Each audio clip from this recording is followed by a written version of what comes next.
Hello everyone, welcome back to C Morning Show. Now, after all those updates, now we're going to talk about something that is quite important. At least I think it's important now after the whole pandemic thingy, is actually consuming vitamins. So Rasha, do you consume vitamins? Well, I actually consume vitamins, but not from the synthetic ones. I actually consume directly from the source. So for example, if I want to get vitamin C, I take oranges or I take strawberries. That's me though, but I know like you are enthusiast of like vitamin takers. But so do you know actually the content of the vitamins that you consume? Let's say you want vitamin C, you get an orange, and is that sufficient for your day or? I do eat a lot of fruits and vegetables in general, so I don't really measure like by numbers, but in general, the micro portion, I know that, and I know that my portion is actually bigger than that. But I'm curious to know your experience. You know what? Because I don't know, in my age, that's just an emphasis. In my age, I need more vitamins. Let's say not only vitamins, but also collagen. Right. Because, as we all know, as you get older, like 1 year older, you lost like 2% of your collagen. Right. Yeah, that's why I have to, consume collagen and some things like that for the energy. And let's say me, Paul, Rory, Dirza, we exercise like so much. Yes. We also consume some kind of supplements and stuff. Yes. But you know what? To find out more answer about the vitamins today, joining us in the studio is MMC Hospital General Practitioner, Dr. Isyana Dita Agung Putri. Good morning, doctor. Yeah, good morning. Doc. Hello, nice to meet you. Lovely to have you here. Yeah, and thank you for having me here. Of course, because doctor, we need to know from the the expert, about vitamins. What are actually the differences between vitamins and supplements? Okay, so first, you already know that vitamins is the compound that the body needs to help the cell regulations, like cell growth, and also the body defense, body protections, right? Yeah. And also, it's the supplements. So you can say that vitamins is part of the supplements, but supplements not always vitamins. Yeah. So supplements that you say before, like collagen or maybe probiotics, something like that. We can call that as supplements. So if you say that you take multivitamins, then we can call it supplements. Because if you say it's multivitamins, maybe it can contain other organic compounds like maybe minerals like iron, zinc. Yeah, that's it. That's the supplements. But if you only take the vitamin C or the name of the brand is only stated like vitamin B or such vitamin D, then that's the real vitamins. All right, so the supplements is actually an umbrella term, and vitamins is one of them. Yes. All right, so Hans was bringing up a good point, right? Like, how do I know my my need for a vitamin portion? So how do we actually know how much vitamin or supplements that we need to take? Okay, so basically you already have this kind of vitamins and also other other nutrients, right, from your food because you say it right. Yeah, like you already what you Rasha is already actually take doing that. at the moment. Yeah, and also. Actually, if you are a healthy people and you eat a well-balanced diet, so it's already the intake is already enough for that. Oh, really? But maybe for some kind of person that those people maybe have a diet restriction or have some certain disease or already diagnosed with some vitamin deficiencies, then maybe they are needed to get more vitamins or extra supplements. Because for some people, they have this certain condition like, they already know that they have vitamin D deficiency, or for some elderly, they have this osteoporosis, you know that, right? Yeah. Because of that, then they need to get extra vitamin D just to fill the gaps between their diets. Yeah, to compensate that. Yes. But also, doctor, let's say in my case, people who are actually consuming vitamins, how do we know that it is sufficient enough for us?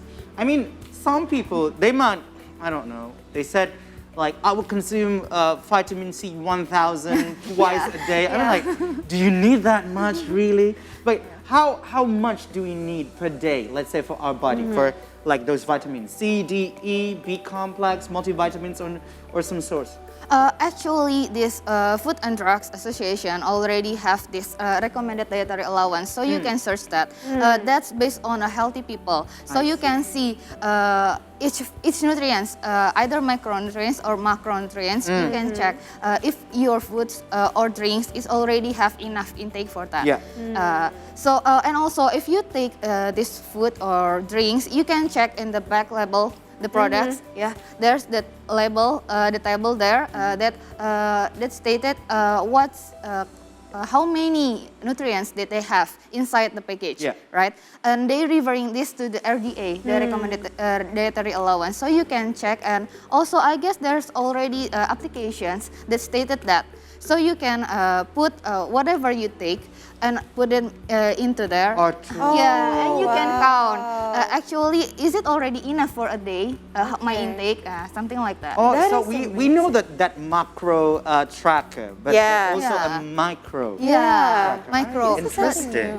But because micronutrient is in really small amounts, True. Yes. that's why it's pretty hard. But if you check the label, it's already there. So you can just put it there. Okay. I guess there's already that. And also if you need to take like vitamin C extra, like 1,000 vitamin C, something like that. Yeah. Actually it's okay because in the recommended dietary allowance, it's still there. It's still in the range, not the upper limit. So it's still okay. But yeah. Yes, okay, carry on, Doc. Okay, but if you have some certain conditions, like you have this acid reflux, you have GERD, you need to be careful because it can it prone to make you have this GERD. Yeah. Okay, so doctor, a follow-up question. In the case of over-consuming, does it affect our body? Yes.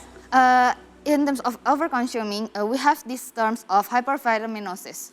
So when you have too much vitamins in your body, actually vitamins is divided into two types. It's water-soluble one and lipid-soluble. Lipid soluble. Yeah, for vitamin B and C that we already said before, it's water soluble one. So the body can remove the excess of these vitamins directly from the kidney through the urine. So you can see that it's yellowish, right? It's Yes. more yellowish. Yes. It's because the body is removing this excess. Yeah, but if you continue to do this, maybe it will be hard for your kidney to work because it's giving a hard time for them. I see. Now about the lipid soluble, what are actually the vitamins which are lipid Yeah, soluble? for lipid soluble, there are this vitamin A, D, E, and K. And if you want to take that, you need a fat or food to help the body absorbs them. And also, if because it is fat soluble, so the body can store them inside our body in liver cells and all in the fat cells. So because it's already stored in our body, if we still taking it and it's too much, so it will give some side effects for that vitamins. Okay. So example for vitamin A, they can give us more prone to osteoporosis. Yeah, there is some research stated that because of that. If you take too much of that, or maybe if you take too much vitamin D, and also you take the supplement, calcium supplements. So this vitamin D helping the body to metabolize this calcium, right? Yeah. But either instead of they doing it in the bone, but they can doing it in other organs, other parts of the body, like blood vessels. So it will cause some obstructions, and it will give some side effects, like if the blood have some obstruction, then the blood will have difficulties to get through, right? And it will causing some troubles after that. All right, so you need to know your intake portion of the micro. You can check from the recommendation by the FDA on the internet, I believe. Now, I actually wanted to take a step back about this, and actually wanted to ask, what are actually the vitamins or other supplements that a human being needs to take in order to feel their best, to be their best, to be their healthiest version of substantial, themselves. yeah. Yes, the Substantial substantial one. one. Because I'm a newbie, I want to know. Yeah. Actually, vitamins is the macronutrients that the body really needs, and also beside that, you said collagen. Yeah, it's also one of them. Like minerals, zinc, iron. They are all important. But again, some other supplements that contain maybe some like glucosamine or other things like that, you need to consult first to your physician. Because it's not always normal to have that because your body already have that, and if you want to take some more, then you need to have the reason behind it, and you need to consult to your physician first. Like, do I really need this? Do I have some certain condition that I really need to take this? Something like that. So it's amazing how your body actually like have everything, the whole food have everything. It's just you need to kind of like know the gap, right? And get the gap But as well. doctor, question, what is actually the best time to consume vitamins? Because, you know, sometimes we forgot to take our vitamins in the morning because this has been the education that my mom has been planting in me about taking vitamins. You have to take vitamins every morning and stuff like that. But during the time, let's say I started the show at 6 a.m., I woke up at 4 a.m., how could I remember to take my vitamins? And then I ended up taking my vitamins after dinner. Would that be okay? I mean, if there's any best time to consume vitamins? Actually, it's best. Again, it's different in each type of vitamins. Like I said, if water soluble, then you can take it anytime. Oh, okay. Yeah, because if you forget in the morning, then you can continue whenever you remember. Yeah, like maybe at 7 a.m. you forget, then you can take it at 10 a.m. Yeah, but it's better if you take it in the morning or at lunch. And other type is fat soluble, right? It's better if you take it with food. So maybe when breakfast or at lunch, something like around that time, because it's better. It's the body better to absorb it when there is food, because they come with fat, right? So it has better absorption with that.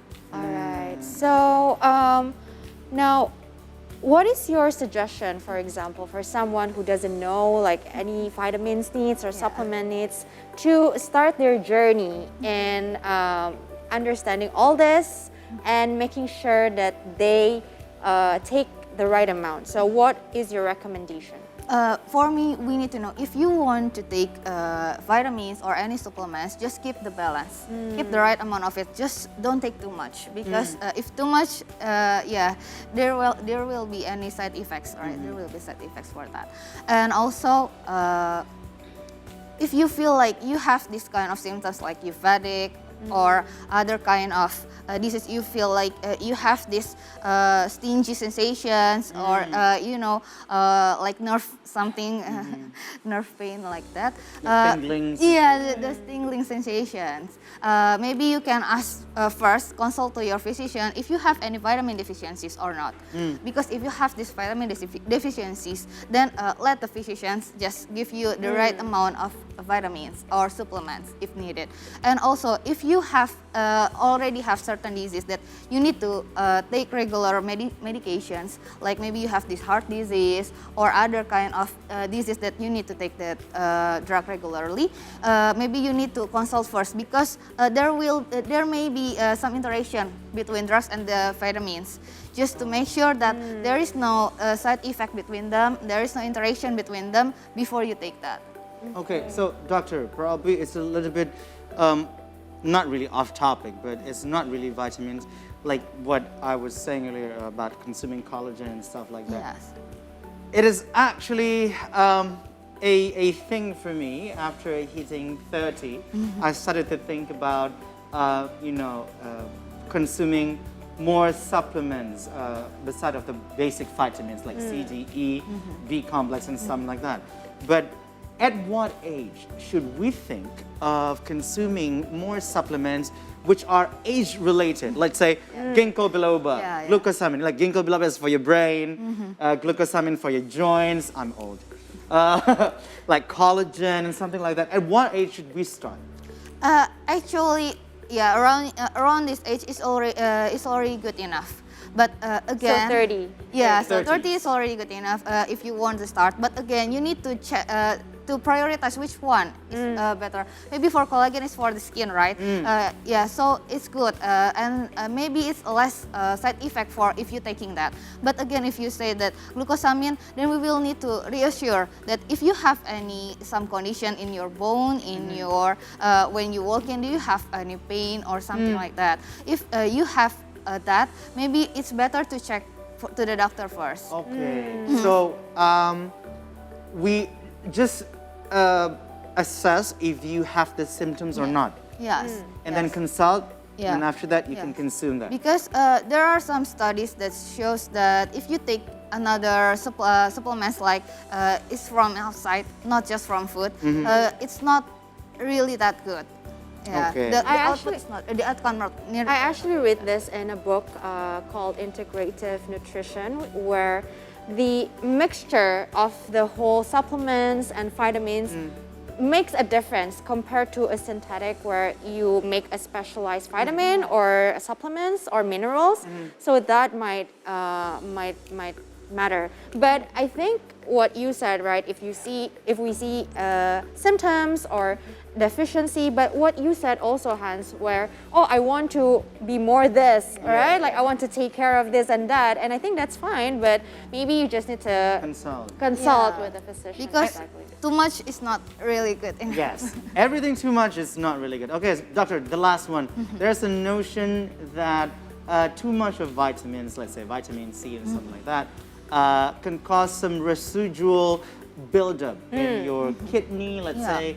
I know the inner organs, if I'm mistaken, correct me if Yes. I'm wrong there. Is that true? Yes, maybe some kind of like kidney stones. Yes. That was caused by the calcium and the vitamin D because you take up too much of that. So the stone can, the calcium can deposit it in this organ and then make these kidney stones. Okay, so that's why you need to consult. Yeah, and also With the doctor. if you take many supplements, then it will be hard for the liver and the kidney to metabolize, right? To that metabolize makes all more of that sense. because most of drugs is metabolized in the liver Yeah. and then excreted via the kidney, Yeah. right? So maybe you need to hydrate more, or you just need to balance it because if you need many supplements, if you take many supplements, then you need to make sure that your body is hydrated enough so that you won't give too much work for your organs to take that. All right, interesting. That is very insightful, I Doc. love it. You know, probably if you're watching Sex and the City and you see Samantha like consuming I remember. lots of vitamins, and collagens, she hormones, cannot get to the airport because so many. because so many supplements, then you, listening to Dr. Dita earlier, you might want to check to your doctors if you need certain amount of vitamins or not, because that is probably not your body really needs. But in terms of vitamins, like basic vitamins, please do consume it. Do not consume it too much because everything too much is a little bit not good for your health. Dr. Rita, thank you so much for being Thank here. you, thank Very you. insightful. Yeah. Very Thank insightful. you. More in this. We need to read it more. Yeah. Of course, of course. Thank you so much. Yeah, okay.